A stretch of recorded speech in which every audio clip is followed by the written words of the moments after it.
Hello and welcome to a new episode of Wave Work Stress Goodbye with me, Luke Richardson. I have an extra special episode for you today. I'm delighted to welcome Clare Downham to this episode. Claire is an international transformational coach and mentor who teaches the inside out understanding to improve work life, relationships, and other areas of life. She has her own podcast from surviving to thriving with, from what I've seen, a good amount of episodes for you to enjoy. She has a website, www.claredownham.com, with a free PDF called Thrive Beyond the Inner Critic, which I read myself this week and it's terrific. So, without further ado, welcome, Claire.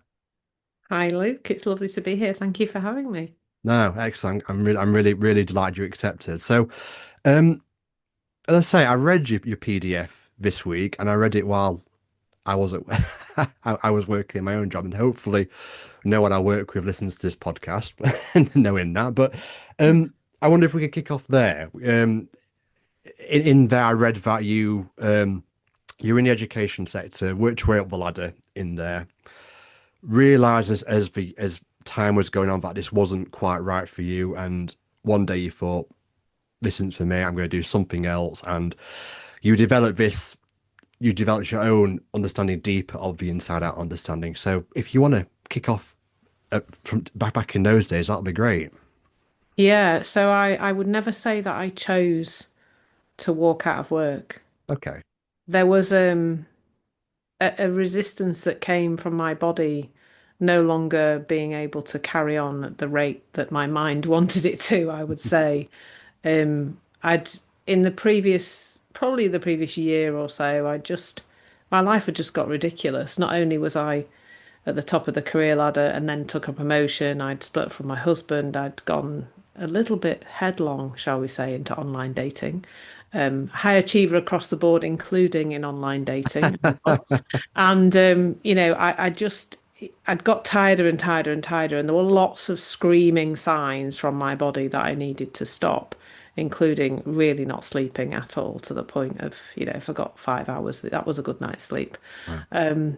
And getting sick all the time and being very jittery and in the end, the day that I walked out, I just sort of looked at my computer and it was like my whole body just like a massive freeze response, really. I just couldn't switch it on. I couldn't bend down. I couldn't press the button.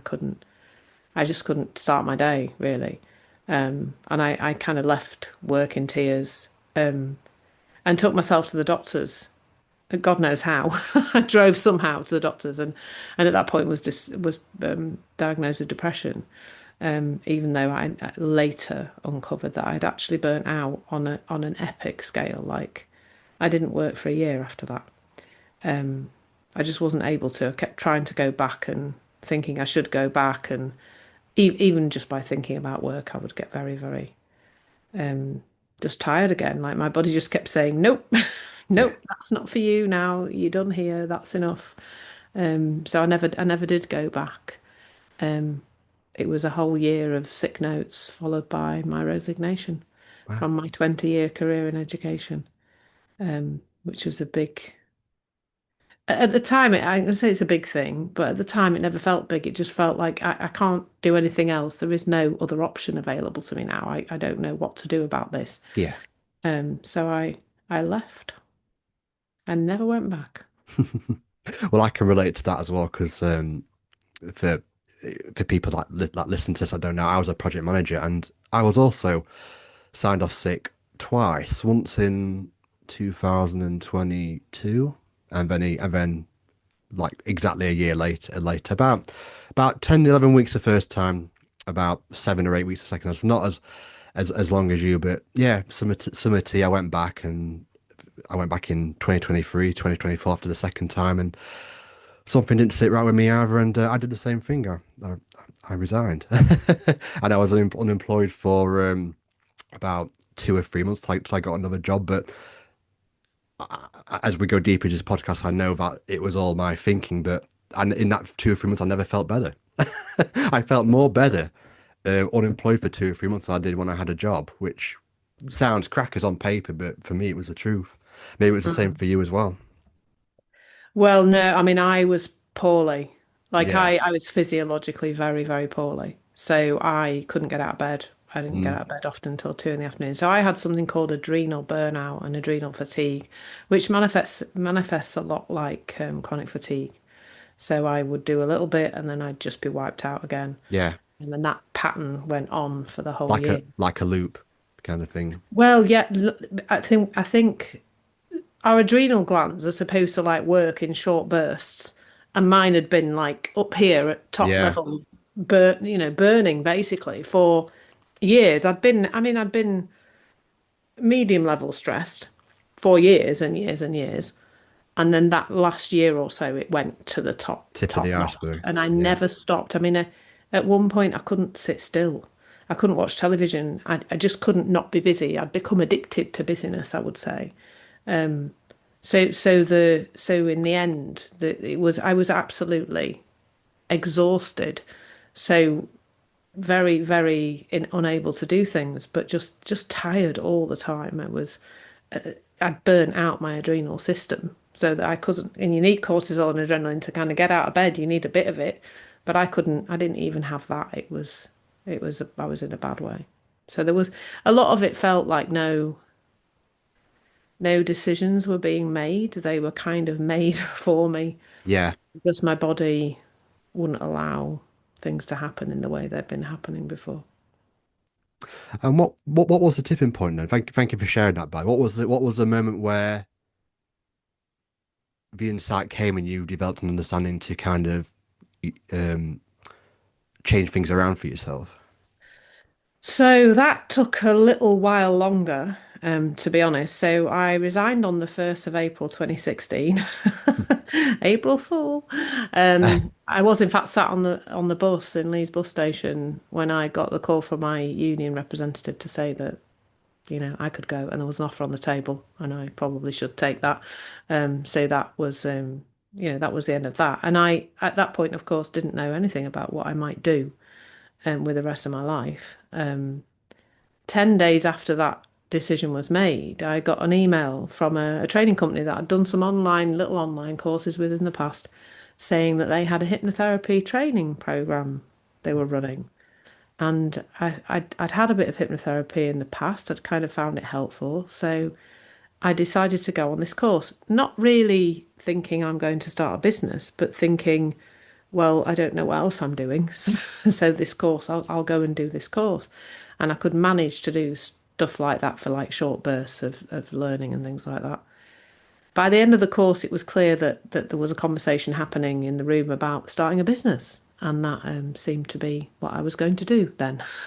And it never felt like I decided to start a business again. That just felt like a synchronicity rather than anything else. So so that's what I did. I started a business in hypnotherapy. So probably about the October 2016, I started my first business. However, I took this same persona. She hadn't gone anywhere. She'd just had a rest for a while. I took her into my business, and the whole driver for everything I was doing was around productivity. So I got really into loads of self-development stuff around productivity and tools and hacks and everything around productivity, which of course there are many, many different things. So I got really into Absolutely. reading about habits, all the books that basically mean small habits but have an infinite number of different titles, like Tiny Habits and Mini Habits and Atomic Habits. I read them all, and Mel Robbins' 5 Second Rule and all the kind of Yeah. stuff that was about trying to get me to do more, because that my self-worth has for years been utterly entangled with how much I'm doing. Like there's a big piece around my value, my worth, my enoughness comes from busyness, and being Yeah. busy enough. And to be honest, that went on for years, 3.5 years or so before January 2020, which is just about it's about 6 years ago since I Yeah. had Incredibly. my very first three principles. I'd never heard of the principle. Well, that's not true. I'd been presented with the principles twice before then, and like many people, just didn't get it. So Yeah. I heard Michael Neal speak in 2014 at a Hay House conference in London. So this is way before This is before the burnout and everything. and came home with all Joe Dispenza's books and CDs because that felt like something I could do. Again, there had to be Yeah. some doing involved. There had to be some how do I fix Claire kind of stuff. I was already in that kind of self-development world then. And then I think about 18 months, maybe the middle of 2018 again. I listened to the Inside Out Revolution again, didn't get it. It was kind of third time lucky for me when a friend of mine, Peter Slay, had trained with Michael Neal, and he put a post on Facebook just asking for some people to practice his coaching on, and I put my hat in the ring. And again, it would have all been well, maybe he can get me to do more and fix me. And I just remember crying for pretty much the whole first session that we were together. I was exhausted by the time we finished because the frustration I felt with myself was huge, absolutely huge. Is that because you had the realization in that session that the real truth of life, or is it a frustration of you've been hitting brick walls and now you found this kind of I thing think that the was it? frustration was with myself, Yeah. like it usually was. It was usually with myself, and it was.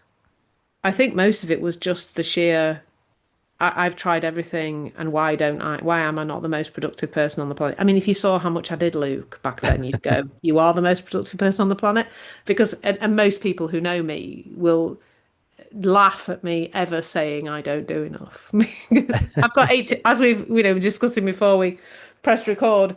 I've got 81 courses on Insight Timer. I've got a podcast with 500 episodes. Like, how ridiculous to think that I wasn't doing enough or ever have not done enough or whatever enough is, of course, which is another thought created thing. But it was frustration with myself, and I think actually, from what I remember from that first session, I was kind of arguing the toss with him a little bit about it, like yes, but, yes, but, like a lot of people do when they first come across the principles. But something over the first few sessions must have landed Yeah. because I then began to mostly I listened to Michael Neal's Caffeine for the Soul. That was kind of my first. Michael Neal was my first kind of bigger teacher, well-known teacher. Me too, to be honest. Other than Sid Banks, obviously Michael Neal was the one I was the modern day one I'd listened to about the Yeah, principles. Yeah. I But didn't listen to Sid for ages. I was like, Michael Neal articulates it very well, and I very quickly found over that next couple of months, because we're talking beginning of 2020, which was a fun year for all of us, I remember. Um, that there was such a settling down that I hadn't experienced from the endless hours of hypnotherapy, and that's not anything against hypnotherapy. It hadn't brought me to a place of feeling settled without having to keep going back and having more and more yeah, hypnotherapy and more inner child work and more poking in the past and all the other things I was doing and endless tools and techniques and morning rituals and God knows what. This just seemed to, just by listening to this conversation, there was a settling down of me. So that by March 2020, when my in-person hypnotherapy business had a little problem in that nobody could come to my house anymore and have in-person hypnotherapy, it felt like a window had been again. It felt like a synchronicity that it was time for me to move towards the principles, and that's when yeah. I retrained with Jules and Rudy Kennard. And stay with Michael Neal also, and methods like you mentioned, Mel Robbins' 5 second rule and hypnotherapy. I think the big thing to talk about them is they can work, but only for the people they work for. They obviously don't work for everybody. And Michael Neal explains that beautifully in one of his videos. I think he was at Cheltenham. I think he's at Cheltenham, and he said something like to this lady, "What size shoe can I?" Oh, if that's it. He says to this lady in the audience, "Can I have your shoes?" And she's like, puzzled. No, you can't have my shoes. Like, oh, why not? Like, and then he went on to say, they might be good shoes for her, but not for me. So methods and techniques don't work for everybody, only Mm. for the people that created them or they work for. And I know what you mean as well about the not being enough thing, because obviously I work 40 hours a week for a job. I do this on the side, and I always have that little voice in my head that says you're not doing enough. And I'm doing podcasts, I'm putting Instagram videos up, I'm trying to do mail letters now, blah, blah, blah, blah. And then, I really think, hang on, Luke, how can you not think you're doing enough when you're doing all this stuff and you've only been doing it since October or September, whatever it is. So it really is a compelling illusion that we buy into, which we can talk about more as we go Mm. deeper into the recording. Yeah, it is. Totally. It's this idea of the self, Yes. that we believe, and once we believe something about ourselves, of course, that becomes enhanced in our environment. We'll find the places to compare with somebody else, or we'll look at our list of jobs and we'll see, oh, we've only crossed off five, and there's another five, and we should have done all of them. Like, well, it narrows down our field of vision almost, so we just see more. I remember Michael Neal talking about self-consciousness, and he said that awareness plus judgment creates self-consciousness, and awareness without judgment creates a rising consciousness, which is a very different thing. While ever we're looking at ourselves and judging ourselves to be wrong or not doing the right thing or whatever, that will create this level of self-consciousness where we're kind of watching ourselves, although I'm not doing that, I should be doing that, and we're kind of hyper vigilant almost around ourselves. Whereas if you can look at our behaviors in that non-judgmental way, in that kind of, oh, I seem to be doing that thing again, that's interesting, or I seem to be thinking that thing or feeling that thing or whatever, we can just we begin to rise in consciousness. Then there's a lightheartedness, I think, to that journey. There's, oh yeah, it's okay to experience this bit of the human experience. It's all fine. There's nothing wrong with us at all. Um, and I think that just allows a lot of things to fall away. And I'd say I'm just 100 million%. That's no such thing, I know, but kind of less harsh on myself than I used to be. It's been very interesting while I was saying to you before, I've had a cold since New Year's Day. I think it started to bubble. And of course, New Year's, that time when, back to work on Monday and everybody's kind of buzzing about, oh, it's New Year and where are you going and what are you doing in 2026? And I'm sitting on the sofa watching Call the Midwife, quite frankly. But just being okay with that. Yeah. My body, I kept trying to do things and my head was just, I couldn't concentrate properly. My head was banging and I kept just being tired and horrible. And just my body said, lie on the sofa and watch Call the Midwife. Now, I wouldn't have been able to do that in the past. I would have pushed through and kept going. In my first headship, I managed to have pneumonia and work through the entire thing Wow. to the point where I got pleurisy, and finally went to the doctors with my pleurisy, and they said, You've got pneumonia," and I was like, "No, I've been working." They went, "You've what?" And I literally had gone to work every day with pneumonia. What a lunatic! But this time it was so nice to see that I was able to just rest, Yeah. No, which is no. what my body needed. Ignore the noise and just do exactly what your body, like you said, what your body Yeah, needs. definitely, Yeah, definitely, absolutely. totally. And I can agree with that too. I think over the years I've become less. I still do it, still get lulled into it, but I become less critical of myself. And if I do fall into that trap, it doesn't last as long anymore. Yeah. I seem to get over things a lot more quicker than I used to.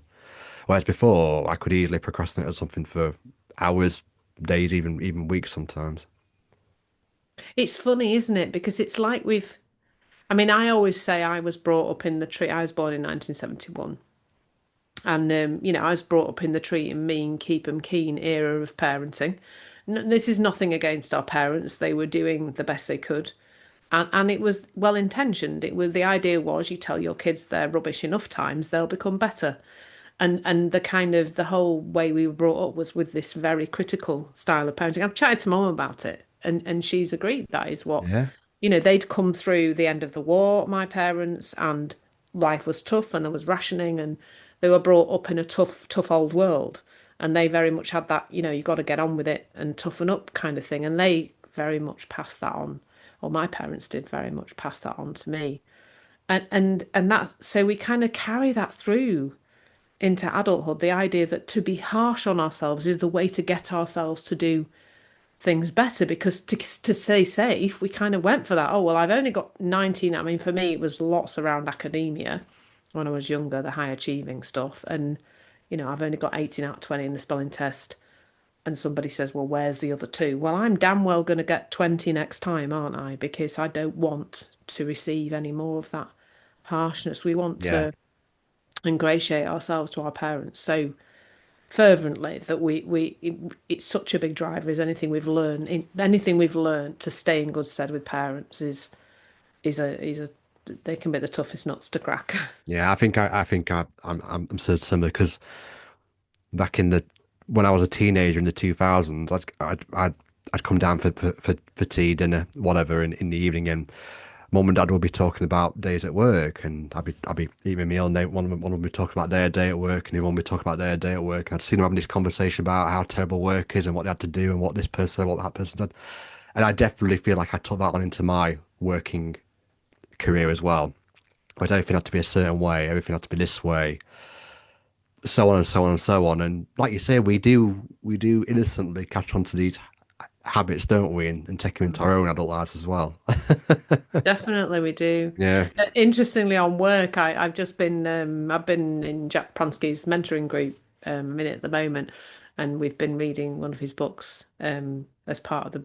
I think it's Seduced by Consciousness we've been listening to and reading, and he tells a story in there about he visits prison and he's chatting to this guy, and this guy's been in and out of prison his whole life for stealing in the main. And he says to this guy, he's really curious about what this guy's kind of belief system is and stuff. And eventually he kind of gets to the root of this guy. He says, well, I don't like work. But I need money for things, so I steal.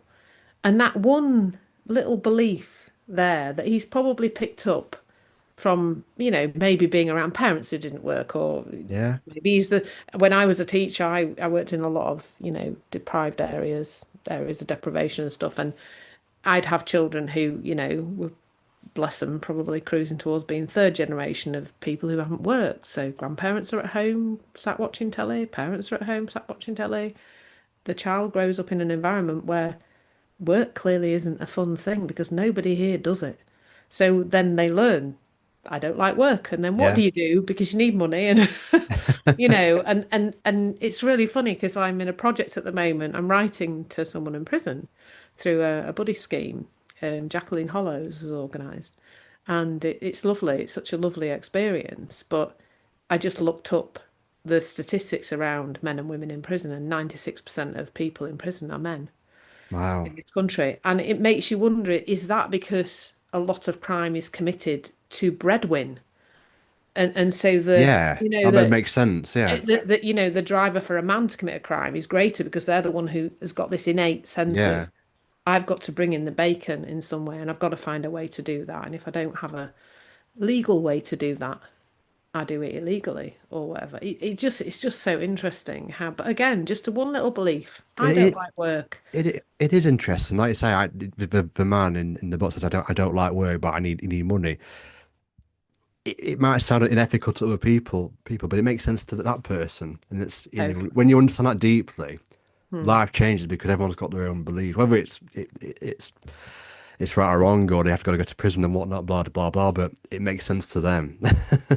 And I Yeah, hear it in the news all the utterly. time when I'm washing the dishes and I've got the radio on, when the news comes on, this person's in court for this and this person's gone to prison for that. I think obviously I don't condone what those people have done, but then I think they were seeing life that way. That's why they did it.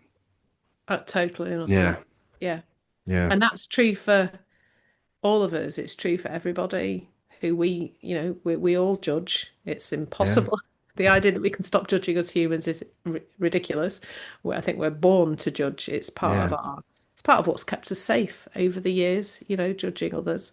Because we can, is that person from that tribe friendly or not? Is that bush rustling because it's a saber-toothed tiger or a rabbit? Like you judges, like judging is just normal. But I think we can start to connect to people in a much more compassionate way when we understand Absolutely. that everybody's doing the best they can in that moment with the thinking that looks true to them. And also, what's my equivalent? When I did a bit of work with Clare Diamond for a while, I was in her membership, and she used to ask that question a lot. What's my equivalent to this? Where have I been like this in some way, shape, or form? Not exactly the same, but something similar. And you can easily find it, surprisingly easily. Yeah, you can. You can. You think it's not going to get easy, but you always seem to dig deep and find it. Yeah, definitely, definitely. And I think compassion for me, it creates such a nicer feeling than judgment. Oh, definitely. You know, um, I know when I'm caught up in judgment, there will be discomfort in my body and it won't be good for me and it will be creating stress in my body. Maybe not, loud, shouty stress, but kind of an underlying, like I can feel it even when I think about judging, that there's a tension in my body, you know. And even those little bursts of tension in our body, that's not the best for our bodies. It's not the healthiest for us. And so if we can just see others more through the lens of compassion, it's so much healthier for us. And we're in that place of calm and love, and as Jack Pransky says, all we are is peace, love, and wisdom, and the power to create the illusion that we're not. It's one of my favourite quotes. And alongside that, I think self-compassion. We've already been talking today about being harsh on ourselves and, seeing ourselves as doing the best we can, moment to moment, where I was talking to a client yesterday about mistakes and how harsh we can be on ourselves if we think we've made a mistake, or we've not done something, or we have done something that we think should have gone the other way. And we don't know what we don't know when we don't know it. Yeah, You know what I mean? And then moments later, we have a different perspective, and we go, "Oh, shouldn't have done that. I, I absolutely love what you just Shouldn't said have done there. that." We don't know what we don't know, and we don't know don't know it, and that's where the judgmental comes in from other people. Because when you understand that that's true for the other person, you Hmm. kind of understand why they did something or said something or did it this way when it didn't make sense at the time because we didn't know. I've got two kids, and it doesn't happen very often because it drives me mad sometimes. But when they're fighting, I love it when I drop into that space where I can parent better, see that compassion, give that understanding more, dig deep, like I said earlier, and make the right decision with it. Like it's much easier and nicer, like you say, to be in that place than to kind of be in your head and deal with it and do it wrong or think, well, maybe I shouldn't have done it that way or said that or said that. And yeah, doing it from a place here is just so much better. Yeah, definitely. Yeah, I wish I'd known this when my kids were little. They're getting on now. 26 and 24, so Wow. they're not little anymore. Yeah. Um, but But yeah, the rules are the same, I guess, even though they're a lot older. You do it from a well, place of compassion. interestingly, Yeah. my son is an actor, and I was helping him out with his tax return the other day, and my daughter just happened to be here as well. So I had the two of them, and he was winding her up. Something stole her phone, and then was trying to tickle her feet, and just they were bickering like they used to do when they were 5 and 7. And I did manage to notice, like, I noticed that rising. Oh my God. I said to them, I jokingly said to them, I said, you are re-traumatizing me here with your behavior. But we kept it stayed giggly and silly and not, not like it used to be when Yeah. Yeah. because Five and they seven, do. that's how old mine are at the minute as well. Oh, So you right. got the Yeah. ages spot on Yeah, there you go. Yes, I in the remember. Well, I remember comparison. the being definite phase when I wouldn't let them brush their teeth in the bathroom together because they couldn't be next and each other out the sink without. She's got the toothpaste and she won't give me it, and whatever else. It was yeah, those fun times. Yeah, they are fun indeed. Yeah, very much so, very much so. So have you got any like client stories? You don't have to name names, but stories where you've been speaking to someone about this understanding and the transformation has been like profound, like we're just an entirely different person and it's kept going so safe. 4 or 5 years. Yeah, I mean, I don't know, I've got loads of stories, but one of my favorite ones is just a one-off session I had with this young man when I first, it must have been late on in 2020 because he did come to the house. So it must have been after we were allowed to, we had to do this like dance to get him in the house, with us staying 2 meters apart, and I had the chairs set 2 meters apart so we could be in the room together. And he just had this thing about waking up feeling grumpy. That's why he'd come to see me. He said, I Okay. wake up feeling grumpy. And it was just like, well, why is that a problem? Why does that matter? And then we kind of explored the principles a little bit more. And I was quite early doors with it, but he popped in front of me. Like he just you could see something had just gone. He was only quite young, and I often think younger people pop faster. They seem to younger people seem to kind of get it quite quickly, and he did, and he spent most of the rest of the session just saying, "Oh, why doesn't everybody know this?" Like this is just so. He was a bit outraged, actually. I think he hadn't been. Why wasn't I taught this at school? This is Yeah. outrageous. Like he I was still like say it now. I know about 10 proper, years. Yeah. proper outraged. He really was. It was quite funny, actually. But I mean, I think like what I see about my clients, if we can go like more general than that rather than specific with my current clients, is that such a sameness about human beings that I hadn't quite realized existed in the way that it does. So a lot of my stuff is around helping people not listen so much to that very critical voice and tune more into a kind of voice, a more inner knowing kind of thing, so they feel more guided.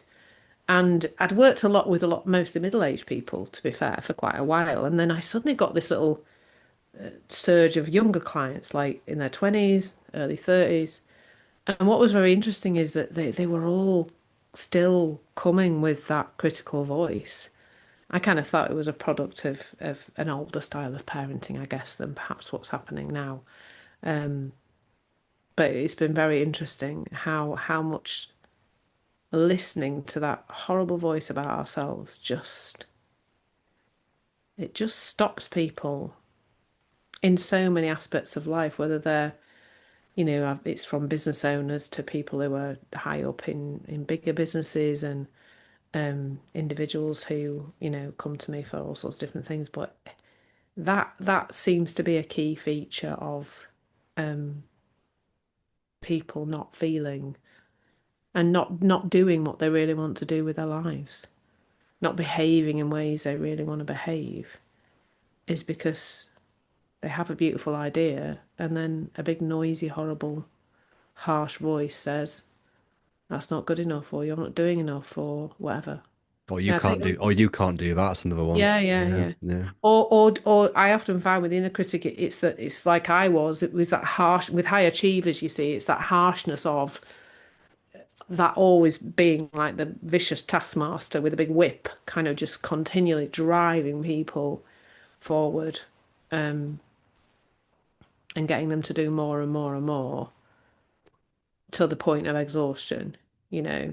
I had one young lady, this is a profound one actually, one young lady I work with, she's a business owner, not far from you actually, in Sheffield, and she when she first came to see me, her heart rate was dangerously high, and Wow. most of the time. Like the doctors were saying, you've got to change something. And within a few weeks, it was down to a relatively normal rate, That's incredible. which feels like life-saving, really, Yeah. you know. And that's all just through understanding the relationship with the thinking more. That's it. Yeah, yeah, yeah, yeah. Nothing medical, No, just no, no, yeah. nothing medical. She hadn't didn't have any treatment. Nothing happened other than the conversations that we had and her dropping how harsh she was on herself. She was really harsh on herself. Yeah, so very it's life changing this stuff.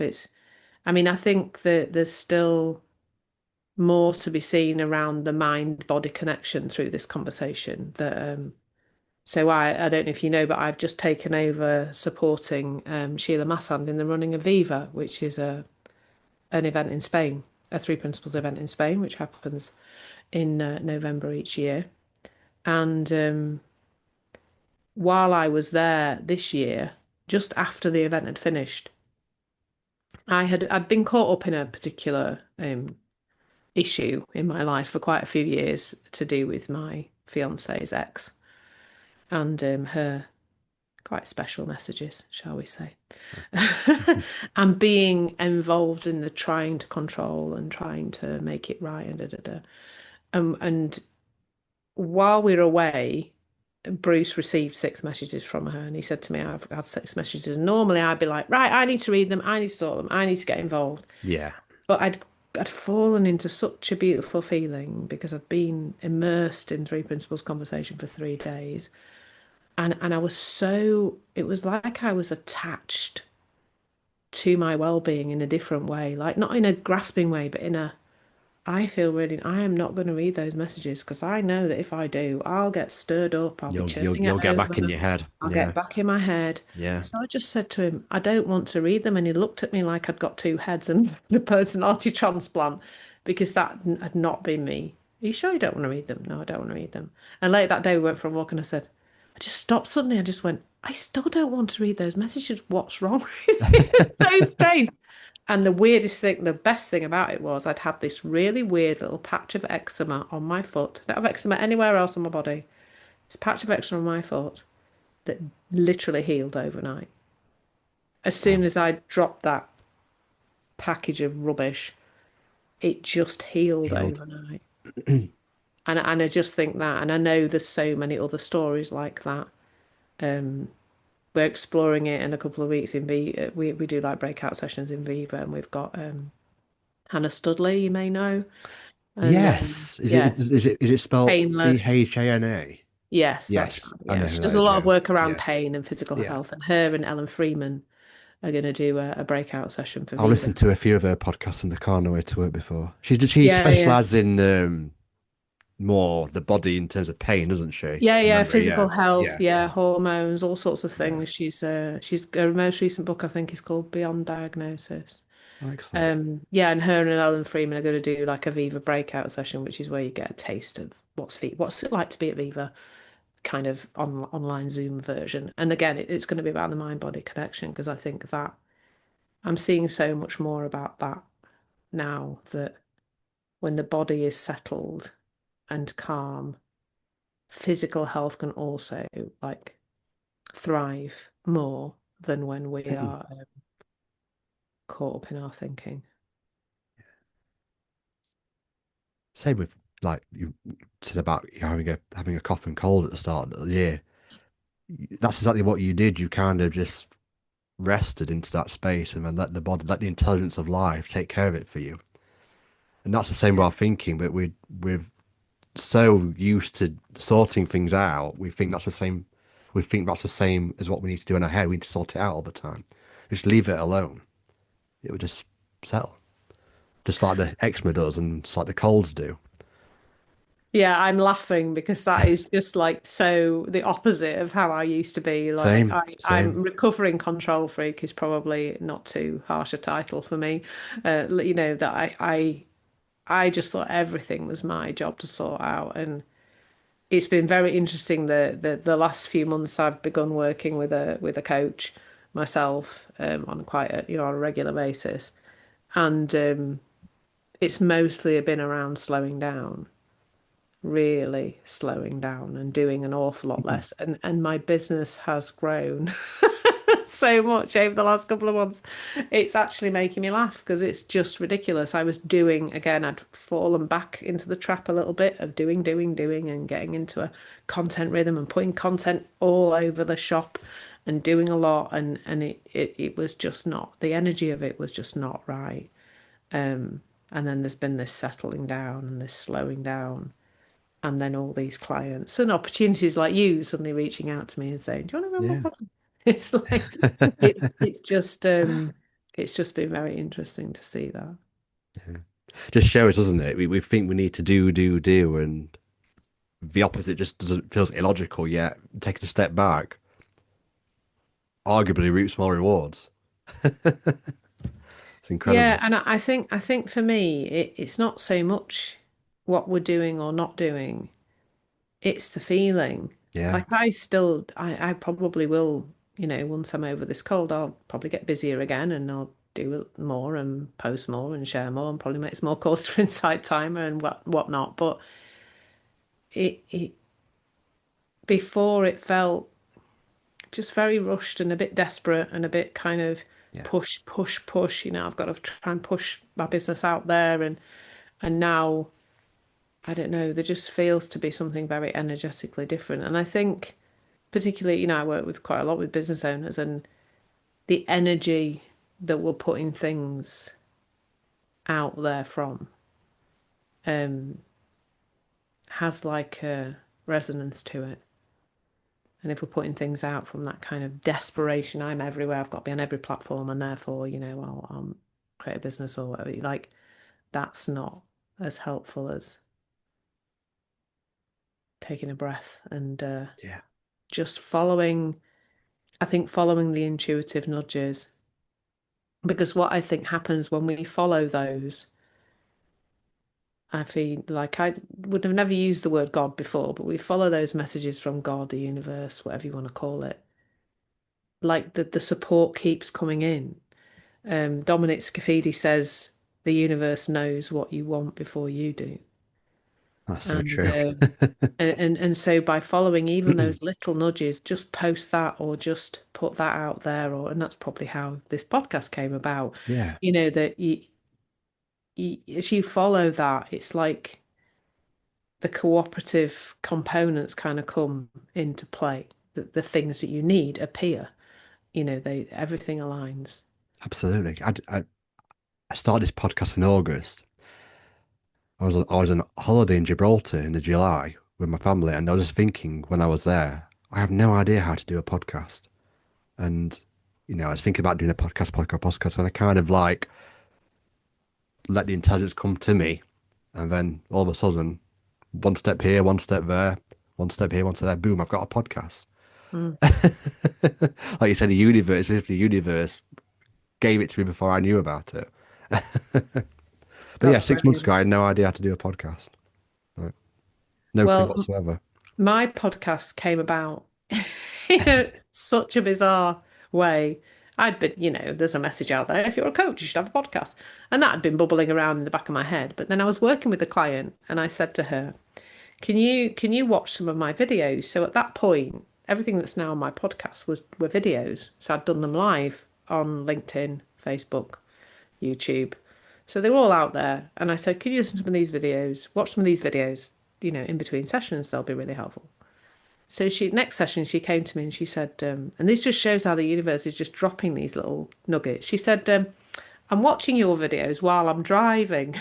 I went, she said, it's okay. I've not got the video on. I said, well, I'm just not sure the police would quite see it that way. I said, you might be very calm when they pull you over, but it might not be such a good idea. So I thought, how can I solve this problem for this client? And all I did was I had the audios because I'd recorded them on StreamYard, I think, and downloaded the audios, put them onto Spotify.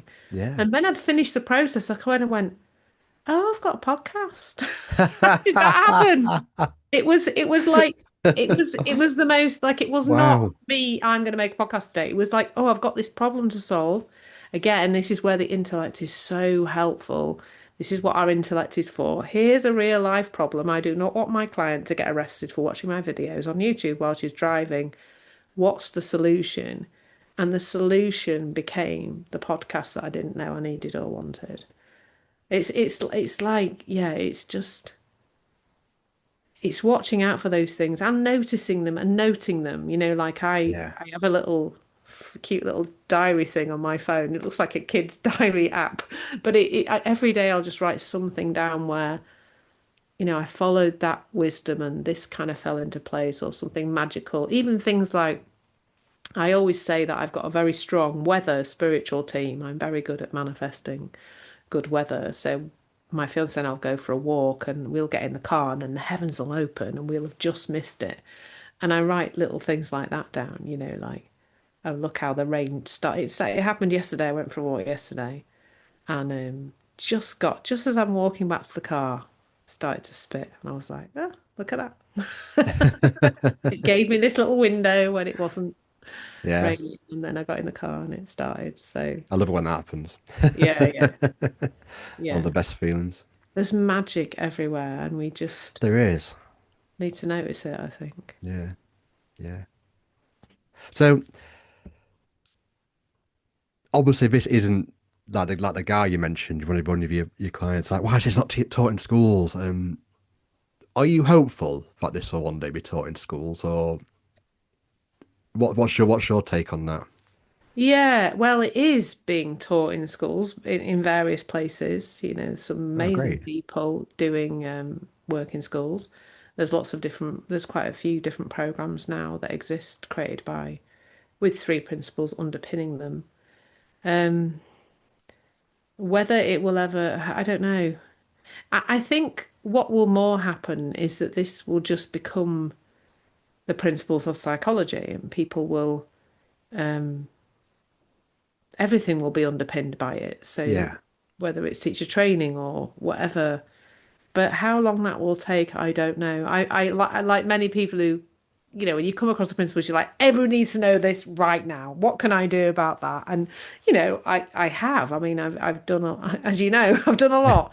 Um, and I guess we'll never know how long that's going to take or how it's happening really. But we just have to keep doing our bit. And the biggest bit we need to do is deepen our own grounding.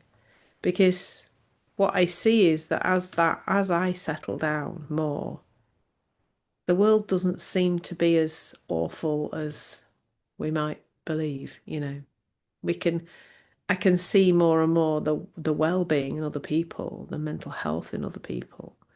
Um, that's there for everybody, even the people who lots of people would say don't have access to mental health. I just don't see it in the same way anymore. no, Um, so I think our own level of understanding our own, grounding our own consciousness is the only thing really that we do. And then from that settled place, we will naturally share it into the world. I've been an Insight Timer teacher now for nearly 5 years, and I've got over 5,000 followers on there. So that's 5,000 people who've learned about the principles directly from me. Plus, I've also taught a lot of three principles people, teachers and coaches and mentors and people to actually set up their profiles and stuff on Insight Timer. So again, even more people can. And that's what we do. We just follow those nudges and keep sharing where we can and keep spreading it where we can. I think the issue, I don't know what it's like in the rest of the world, probably the same, but the issue with schools in the UK right now seems to be lack of money. absolutely. Lots of Yeah, I was mentoring a lady who's done the iHeart training, and she was trying to get into schools, and many of them were saying, "We love it, it's beautiful, we really want it for our children, and we can't afford yeah. it." That was kind of where they were coming up against barriers, I think. No, I love that. Love how you say developing your own grounding helps give it to us. It's so true. I think I've fallen in the trap of it as well. I know about the principles. I want to teach it. What can I do? I can do this. I can do that. And I'm thinking I'm in my own movie of rushing around trying to get the principles out to people, whereas I just need to settle down and just get my own ground, like you just said. Mm. And do what you're doing, Luke. Yeah, You're creating something that people will learn from. yeah, absolutely. So, have you got anything else you'd like to add before we conclude the podcast? Anything else you might not have missed or wanted to say? No, not that I can think of. No, all good. It's been a pleasure. It's been No, really as been a fun. pleasure, and I'm hoping there's a lot of people out there that may have gone through a similar experience to you or going through it now that can listen to this recording and what I love about the principles also about this understanding is it gives hope to everyone in any circumstance. So if anyone's going through this similar situation to what you did when you were teaching, whether that's in education or any workplace, because that's what my podcast and my initial advice about workplace stress, Mm. which is why I'm really glad I got you on. Like, I didn't particularly know that about you when I asked you to do it about your experience with work, but it gives people hope that there is something else they can tap into, and it might not necessarily mean that they have to leave their job or get a new job, but it can just bring them home. And from there, they'll just do the best thing they need to do for them, whether they stay in a job or get a new job or do something completely different like you did. Yeah, definitely. Definitely. I think once we understand the inside out nature of life, we just make different decisions and we make them in a much more settled and calm and aligned way. And like you say, after learning this through working with a coach or a mentor or whatever, you may well find that your job is the most wonderful thing ever, Yeah, and you fall back in yeah, love with it, or or your relationship, or whatever, or you very calmly decide it's time for a change, yeah. and that's okay too. It reminds me of George Pransky saying that beautifully on one of his recordings that my father-in-law gave me. It's something like the right job, it's something like the right job could be the right job for you, other than the thinking that you bring to it. It could be just as simple as that. And we see it, don't we, all the time? People who have dream careers get there and not quite fulfilled, but maybe it's just a case of change the relationship with the thinking, the illusion, to do the career the best to their ability and do what they want. Mm. Yeah, and interesting as you mentioned thinking there. I find my kind of connection to the principles has changed a little bit over time to be much more about the felt sense of anything. Yeah, That's the guidance, and absolutely. we can't change our thinking. But I think when we see the suffering being created in the body, there is an inclination to drop, like a hot stone, to drop certain Yeah, types of thinking. Like I did with the messages with my fiance's ex, like suddenly it was just like, no, no, I know that thinking is going to take me. I think it's like, when you see in the cowboy films where the steam train goes down the track and then goes and falls off the end of the track into the crevice yeah, because some robber's blown up the track or whatever. That sometimes our trains of thought can be yeah, like that. But I find that, this understanding helps us to get off those trains of thought yeah. And much earlier.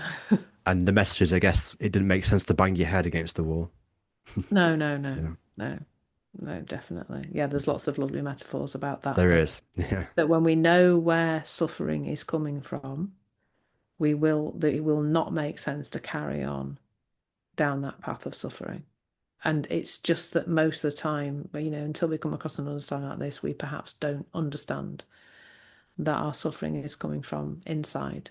It often looks still to me on a daily basis.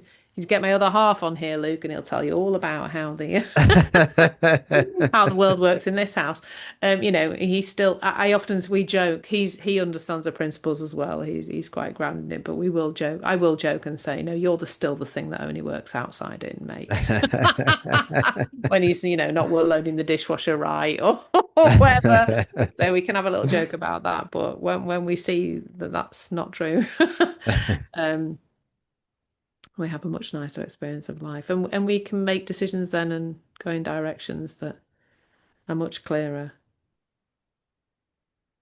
I think that's a beautiful, beautiful place to end it. So when I do the editing and upload, I'm going to put all your details in the notes section to your website, your link to that, the PDF link, your podcast, etc.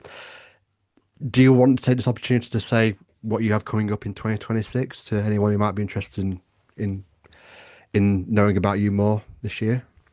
Yeah, so I'm mostly working. Well, my business has kind of taken two little forks recently. So there's my one-to-one work with people. That's generally with business owners, professionals who'd like to just access their well-being on a more regular basis, feel more grounded, move through life with more ease. Calm, clarity, and ease is often what I talk about. But then I love to work very specifically with business owners around that to create business without busyness. because so I often say mental well-being without the work and business without busyness because I love alliteration because I'm an ex-primary school teacher. So I just love the alliteration. But the other string to my bow is around learning about Insight Timer, which for three principles, if anybody three principles based, or anybody who wants to share a message into onto a platform that's slightly different to perhaps social media and other places that we can get caught up in. It's a very aligned, beautiful spiritual space to share your content. So anybody who's interested in finding out about that, I am very versed in that, and I do regularly run a little course to guide people to get started on Insight Time. Wonderful. Absolutely wonderful. Well, Claire, thank you very much for taking the time out to do this podcast, especially at the weekend. Yeah, I'm looking forward to listening. You know what? I enjoyed it that much. I'm going to listen to it back myself, I think. You know, when you get actors and actresses who say they don't like listen to their own films, I'm a bit like that, but I think this one I will do. I've actually really enjoyed the conversation. Yeah, it's been a pleasure, Luke. Thank you. Really, Perfect. Perfect. Thanks, Claire. thank you.